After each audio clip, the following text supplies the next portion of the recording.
Hello and welcome back everyone to Master Blender 3D with Wild West Environment. Within a resource pack, you're going to find yourself a couple of pure ref items, scene, scale reference, and saloon reference. Let's go over them real quick.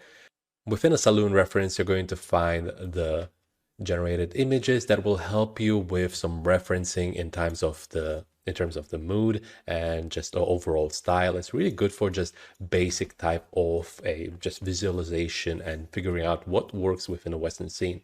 Although these images are well generated with AI, they are really helpful for getting the base reference out in terms of what works well within Western scene.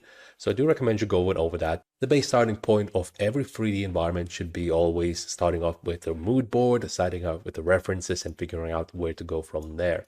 And this is a great, well, first piece. Afterwards, we're going to have one on the right that we picked for like more of lighting, which is giving us a nice contrast setup as well as just a really nice diorama type of a setup, which we're going to base our environment with. And down here we have the type of texturing, the type of coloring that we're going for. It's going to be more of a lighter, more lightly saturated type of colors, texturing and whatnot. So that's what we're going with. You're going to be able to explore all of that within the PureRef of the resource pack. Afterwards, within the scene scale reference, we have this file over here, which is going to help you reference all of the tiny parts and items within the scene. So for starters, we have the front, back, and side top, the bar, the wagon, all those close-up shots, really good for just visualizing and seeing how it looks like within the scene in terms of the models themselves. Afterwards, we have, well, the textured pieces over here. That's just from different angles. We also have a final piece, final image that's rendered and set up to use it as a basis for a render compositor. And we have some various of different angles from within a turntable that just showcases the scene, the setup. Again, you may use this for referencing. Speaking of compositor, speaking of rendering, we also have a file. You're going to find a Blendcraft compositor preset JSON file. So this is going to be the preset file for an add-on that's going to be also included of a Blendcraft compositor.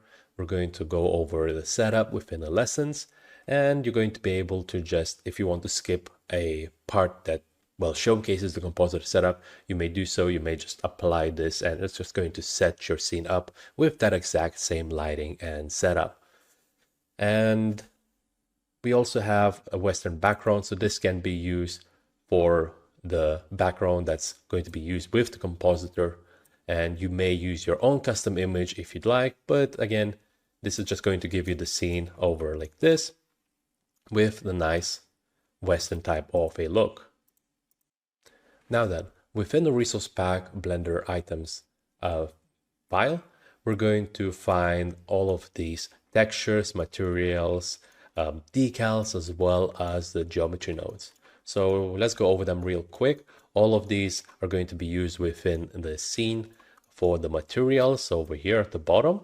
Then we have labels, so these labels are going to be for the bottles, and we have a human reference, which we're going to make use out of within our gray box, making sure that the scaling of items is proper for the 3D environment. Then we have alpha. Alphas are going to be used within, signs, within the barrels, crates, and whatnot, as well as the sign for, the saloon.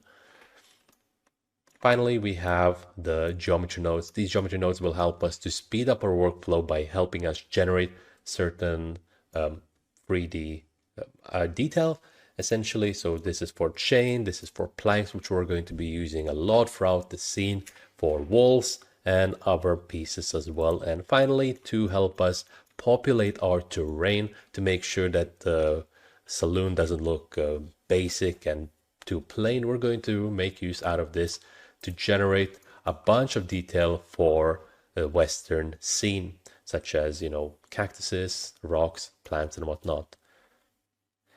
All of these you're able to make use out of within your personal projects, although you're not going to have a commercial license. so you cannot use them to resell it and whatnot. But for a course, for educational purposes, it's a really good pack, which again, we're going to make use out of. So yeah, that pretty much covers the resource pack. In the next lesson, we're going to start off with a brand new project file, and we're going to go over the basics of Blender itself, which will help you out with, well, starting off with the movement and whatnot, the navigation of Blender software. So you don't have to worry about anything. We're going to go through every single step to make sure that no matter your skill level, you're still going to be able to pick this up quite easily. That's going to be it from me. Thank you so much for watching, and I will be seeing you in a bit.